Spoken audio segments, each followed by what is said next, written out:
What's up everyone? Welcome back to the channel। तो guys this is day 9 और आज की क्लास में हम लोग स्टार्ट करेंगे एक और बिजनेस स्टडीज का चैप्टर जो कि है public private and global enterprises. इसके बाद बेटा जी बचते हैं बस दो chapters, chapter number 2 and chapter number 1। Business studies आपका समाप्त हो जाएगा।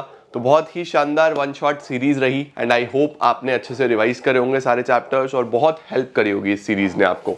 जाओ जाके अटेंडेंस लगाओ। चलिए जल्दी से लेट्स बिगिन।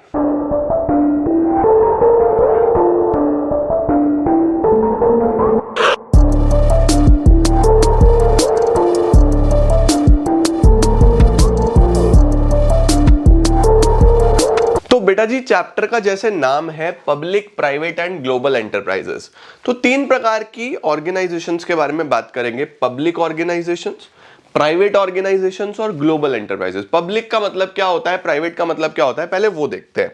तो देखो सबसे पहले आपको समझना है कि प्राइवेट सेक्टर एंटरप्राइज किसको बोलते हैं, पब्लिक सेक्टर एंटरप्राइज किसको बोलते हैं। तो देखो सबसे पहले तो प्राइवेट सेक्टर समझ लो। प्राइवेट सेक्टर एंटरप्राइजेस वो होती हैं जिसके अंदर बिजनेस किसने चालू करा, किसी प्राइवेट इंडिविजुअल, प्राइवेट एंटरप्रेन्योर ने चालू करा, है ना। जब वो मैंने कोई बिजनेस चालू कर लिया, दो लोगों ने मिलकर कोई बिजनेस चालू कर लिया, किसी इंडिविजुअल ने कोई कंपनी बना ली, तो ये सब प्राइवेट सेक्टर में आती है। Private sector enterprises consist of business owned and managed by individuals और ग्रुप ऑफ इंडिविजुअल्स। इसके अंदर सोल प्रोप्राइटरशिप हो सकती है, पार्टनरशिप हो सकती है, जॉइंट हिंदू फैमिली बिजनेस हो सकता है, कोऑपरेटिव सोसाइटी हो सकती है, कंपनी हो सकती है।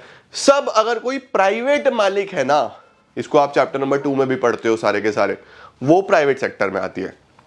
पब्लिक सेक्टर जो हमारा मेन फोकस रहने वाला है इस चैप्टर में, सरकार कैसे काम करती है, क्या क्या चीजें होती हैं। तो public sector enterprises consist of various organisations owned and managed by the government. यहां पे हम गवर्नमेंट के द्वारा मैनेज करने जाने वाली ऑर्गेनाइजेशंस की बात करते हैं। ये ऑर्गेनाइजेशंस या तो फुल्ली या फिर पार्टली मैनेज करी जा रही होंगी गवर्नमेंट के द्वारा, मतलब मेजर स्टेक सरकार का होगा। दे में also be a part of the ministry, ministry का भी पार्ट हो सकती हैं, या फिर ऐसा हो सकता है कि पार्लियामेंट से एक्ट पास करवा के इनको चलाया गया हो, है ना।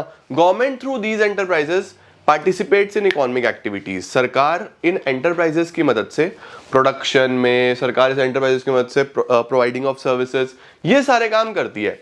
मेजर तीन इस तरह में इसमें ऑर्गेनाइजेशंस आती हैं, departmental undertakings, statutory corporations, government company. Let's start with departmental undertakings. तो देखो बच्चों, डिपार्टमेंटल अंडरटेकिंग सरकार का द ओल्डेस्ट और most traditional form of public sector enterprise है। ठीक है sir, what is this departmental undertaking? Departmental undertaking होता है जब सरकार एक डिपार्टमेंट की मदद से काम कर रही है। ठीक है, फॉर एग्जाम्पल आप ले लो मिनिस्ट्रीज की मदद से, जैसे रेलवे मिनिस्ट्री है पूरी की पूरी, है ना। तो वो मिनिस्ट्री किसको हैंडल करती है, सारे के सारी रेलवेज को। अब रेलवे किस में आ जाएगा, एक पब्लिक सेक्टर में आ जाएगा, है ना। तो इस तरीके की ऑर्गेनाइजेशंस जो अपने आप में सरकार की पूरी पूरी मिनिस्ट्रीज की मदद से चल रही हैं, राइट। अब बहुत सारी आप देखते हो, डिफेंस हो गया, कम्युनिकेशन हो गया, राइट। तो ये सब कैसे चलते हैं, सब डिपार्टमेंटल अंडरटेकिंग्स की हेल्प से चलते हैं। तो देखो क्या लिखा हुआ है, these enterprises are established as departments of the ministry and are considered as a part or extension of the ministry। Railway हो गया, देखो पोस्ट एंड टेलीग्राफ डिपार्टमेंट हो गया, सरकार के पोस्ट ऑफिसेज हैं, टेलीग्राफ डिपार्टमेंट्स हैं। इसी तरीके से बहुत सारी गवर्नमेंट ऑर्गेनाइजेशंस हैं जो एक मिनिस्ट्री मैनेज करके चलती है, वो सारे डिपार्टमेंटल अंडरटेकिंग्स में आ जाते हैं।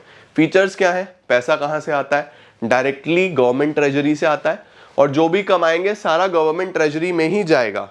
उसके बाद the undertakings follow accounting rules. सारे के सारे रूल्स जो हैं अकाउंट्स के, वो कैसे फॉलो होंगे, जो इंडियन अकाउंट डिपार्टमेंट बनाएगा, और ऑडिट भी डायरेक्टली गवर्नमेंट ही कराएगा। ऑडिट का मतलब चेक कराना कि काम ठीक से हो रहा है या नहीं हो रहा है। उसके बाद एम्प्लॉइज जितने भी हैं वो सब गवर्नमेंट सर्वेंट्स होते हैं, सारे गवर्नमेंट एम्प्लॉइज होते हैं, और IAS ऑफिसर्स इनको हेड करके चलते हैं। इनके जो बॉस होंगे वो सभी IAS ऑफिसर, सिविल सर्वेंट्स होंगे। ठीक है, मिनिस्ट्री को जवाब देना होता है इनको, और डायरेक्टली मिनिस्ट्री के अंडर ही ये वर्क करते हैं।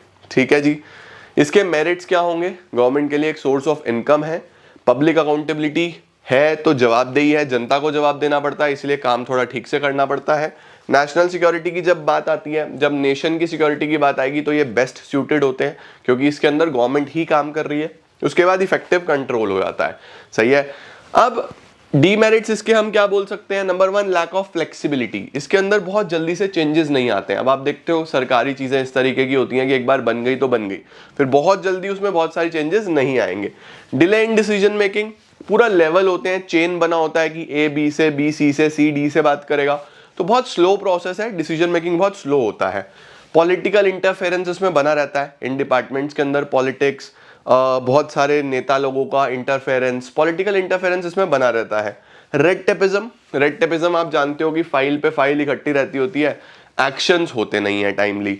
ब्यूरोक्रेसी, अब ब्यूरोक्रेसी भी आप समझ सकते हो कि ब्यूरोक्रेट्स के अंडर चल रहा है, तो सालों साल पूरा कंट्रोल बना के रखते हैं, तो बहुत ज्यादा ग्रोथ हमें देखने को नहीं मिलती।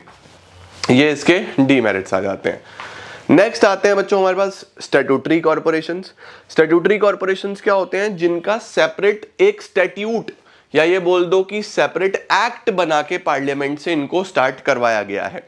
ये कोई डिपार्टमेंट ऑफ द मिनिस्ट्री नहीं है, कोई मिनिस्ट्री इनको नहीं चला रही, ये अपने आप में एक सेपरेट लीगल एंटिटी है, अपने आप में एक सरकारी ऑर्गेनाइजेशन है जिसकी अपनी अलग ही पहचान है, अपना फाइनेंस खुद इकट्ठा करेगा, अपने फाइनेंस को खुद यूज करेगा, किसी प्रकार की इसके अंदर इंटरफेरेंस नहीं होनी चाहिए। क्या लिखा है? Statutory corporations are public enterprises brought into existence by a special act of parliament.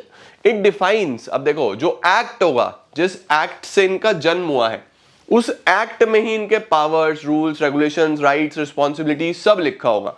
The Act defines its powers and functions, rules and regulations, governing its employees and its relationship with the government. अच्छा, इसके examples क्या होते हैं? Indian airlines ले लो, air India ले लो, state bank of India ले लो, LIC ले लो, ये सब अपने अपने एक्ट्स के थ्रू चलते हैं। ठीक है जी। क्या क्या फीचर्स होंगे? These are the public enterprises set up under a special act of parliament. इनका मिनिस्ट्री से कोई लेन देन नहीं है, सेपरेट एक्ट ऑफ पार्लियामेंट से होते हैं। एक सेपरेट इंडिविजुअल आइडेंटिटी है इनकी, कॉर्पोरेट बॉडी है, सेपरेट एंटिटी है, कोई भी इनके ऊपर केस कर सकता है, ये किसी के ऊपर भी केस कर सकते हैं। It is usually independently finance, independently financed है, अपना पैसा या तो बोरोइंग से पैसा बोरो करते हैं, पब्लिक से भी कर सकते हैं, गवर्नमेंट से भी कर सकते हैं, और जो पैसा कमाएंगे वो भी अपने पास ही रखेंगे, अपने हिसाब से यूज करेंगे। आगे क्या है? Wholly owned by the state, पूरा का पूरा सरकार का होता है, ये पूरा ऑनरशिप गवर्नमेंट का होता है। Statutory corporation is not subjected to the same accounting and audit procedures applicable to the government departments. इनके जो बेसिक अकाउंटिंग और ऑडिट प्रोसीजर्स हैं वो सिमिलर होते हैं, बट एग्जैक्टली सेम नहीं होते जैसे डिपार्टमेंटल के होते हैं, है ना। तो इनके अकाउंटिंग प्रोसीजर्स थोड़े से डिफरेंट होंगे, होते सिमिलर ही हैं बट थोड़े से डिफरेंट होते हैं। उसके बाद बेटा एम्प्लॉइज जो है वो गवर्नमेंट एम्प्लॉइज नहीं होते या सिविल सर्वेंट्स नहीं होते, इनके एम्प्लॉइज इसी तरीके से होते हैं जैसे प्राइवेट एम्प्लॉइज होते हैं, बस ये है कि वो गवर्नमेंट डिपार्टमेंट्स में काम कर रहे हैं। ओके। उसके बाद बाबू इसका क्या क्या मेरिट्स और डीमेरिट्स होंगे? सबसे पहला मेरिट क्या था? बहुत सारे अननेसेसरी गवर्नमेंट के रूल्स और रेगुलेशंस इनके अंदर नहीं है। अब मेरिट में ये बोला जाता है कि नहीं है, बट एक्चुअल में होते हैं। आगे क्या है? Non interference by the government, government का बहुत ज्यादा इंटरफेरेंस नहीं है, यह भी बात है, बस कह सकते हैं, पेपर पे बोलते हैं कि इंटरफेरेंस नहीं है, बट एक्चुअली में होता है। वैल्यूएबल इंस्ट्रूमेंट्स हैं इकोनॉमी ग्रोथ के लिए, ये तो हम बोलते ही हैं कि इकोनॉमी की ग्रोथ में इन इंस्टीट्यूशंस का बहुत बड़ा रोल है। ऑटोनॉमस ऑर्गेनाइजेशंस हैं, फ्रीडम है, फ्लेक्सिबिलिटी के साथ काम कर सकते हैं। डीमेरिट्स क्या है? नंबर 1, बहुत ज्यादा फ्लेक्सिबिलिटी नहीं है। बहुत ज्यादा फ्लेक्सिबिलिटी नहीं है का क्या मतलब है? इसका मतलब है कि बेटा एक बार एक्ट पास हो गया, अब कुछ भी बदलना है तो एक्ट बदलना है, एक्ट बदलना इतना आसान तो नहीं है। दूसरा लिखा हुआ है गवर्नमेंट और पॉलिटिकल इंटरफेरेंस, देखो यहाँ क्या लिखा था? Free from government regulation, non interference, और यहाँ क्या लिख रहा है कि इंटरफेरेंस होता है। तो बात तो सही है, होता तो है। Government appoints the advisor to the corporation board which curbs the freedom of the corporation. देखो बोल रहा है कि गवर्नमेंट एक एडवाइजर अपॉइंट करता है और उस एडवाइजर की मदद से ही सारा काम होगा, जो वो बोलेगा वही करना पड़ेगा। तो भैया कहाँ है फ्रीडम? और करप्शन हमें इनमें देखने को मिलता है। नेक्स्ट आता है गवर्नमेंट कंपनीज। तो सर गवर्नमेंट कंपनी क्या है? अब देखो जितनी भी कंपनीज होंगी जो या तो सेंट्रल गवर्नमेंट ओन कर रही है या स्टेट गवर्नमेंट ओन कर रही है या मिलजुल के ओन कर रही है, किसी भी कंपनी में 51% से ज्यादा शेयर, तो कंपनी में क्या होता है? मेजॉरिटी से काम होता है। तो अगर मेजॉरिटी आपके पास है तो कंपनी आपकी है ना। तो देखो लिखा हुआ है according to companies act, a government company means any company in which at least 51% of the paid up share capital, 51% paid up share capital is held, किसका है? या तो सेंट्रल गवर्नमेंट का है या स्टेट गवर्नमेंट का है या पार्टली सेंट्रल और स्टेट गवर्नमेंट का है, right, and includes a company which is a subsidiary of the government company. Subsidiary का मतलब होता है कि एक तरीके से बच्चा होना किसी कंपनी का। तो जो पेरेंट कंपनी होती है उसको होल्डिंग कंपनी बोलते हैं और जो उसका बच्चा है उसको सब्सिडरी कंपनी बोल देते हैं। तो अगर कोई कंपनी सब्सिडरी है किसी गवर्नमेंट कंपनी की तो वो भी गवर्नमेंट कंपनी ही कहलाती है। जैसे स्टील अथॉरिटी ऑफ इंडिया हो गया, स्टेट ट्रेडिंग कॉर्पोरेशन हो गया, हिंदुस्तान मशीन टूल्स हो गया, ये सब गवर्नमेंट कंपनीज है। अब गवर्नमेंट कंपनी के क्या क्या फीचर्स हैं? कंपनीज एक्ट के अकॉर्डिंगली बनेगा, सेपरेट लीगल एंटिटी है तो किसी के ऊपर भी सूट फाइल कर सकते हैं यानी केस कर सकते हैं, कॉन्ट्रैक्ट में एंटर कर सकते हैं, ऑडिट इनका सेंट्रल गवर्नमेंट कराता है और सारे के सारे रूल्स एमओए एओए के हिसाब से ये लोग काम करेंगे। उसके बाद मेरिट्स बेटा जी, इसको फॉर्म करना as compare to other to departmental और स्टैट्यूटरी कंपैरेटिवली इजी है। ऑटोनॉमी है यानी फ्रीडम है, अपने हिसाब से काम कर सकते हैं। अच्छा मार्केट कंट्रोल है और इंडिपेंडेंट स्टेटस होता है, किसी भी तरीके के गवर्नमेंट रूल्स और रेगुलेशंस में ये नहीं आते क्योंकि कंपनीज एक्ट के अंडर चलते हैं। आगे लिखा हुआ है provision for companies act is not relevant. कई बार ऐसा हो जाता है कि कंपनीज एक्ट के प्रोविजन इनके लिए रेलेवेंट ही नहीं है क्योंकि भैया सरकार की कंपनी है, एक्ट कौन बना रहा है? सरकार बना रहा है। तो गवर्नमेंट ने अगर इसमें कुछ गड़बड़ भी करी तो एक्ट में बदलाव कर देंगे अपने फेवर में। तो एक तरीके से देखा जाए तो गवर्नमेंट ही मालिक है, तो गवर्नमेंट के लिए क्या रेलेवेंस। आगे लिखा हुआ है इवेड्स कॉन्स्टिट्यूशनल रिस्पॉन्सिबिलिटी। सरकार इस तरीके की कंपनीज रन करके कई बार कॉन्स्टिट्यूशन की रिस्पॉन्सिबिलिटी से बचती है। अब कॉन्स्टिट्यूशन में तो सब जगह ये बोला गया है कि गवर्नमेंट को सोशल सर्विस करनी है, सर्व करना है सोसाइटी को, लेकिन कई बार इन कंपनीज में गवर्नमेंट पैसा कमाने की भी बात करती है तो कॉन्स्टिट्यूशनल रिस्पॉन्सिबिलिटी से बचती है। उसके बाद मेजर पर्पस जो है वो डिफीट हो रहा है। वही वाली बात है, आप सोसाइटी को सर्व ना करके प्रॉफिट्स की तरफ जा रहे हो तो आप मेजर पर्पस तो डिफीट कर रहे हो अपना।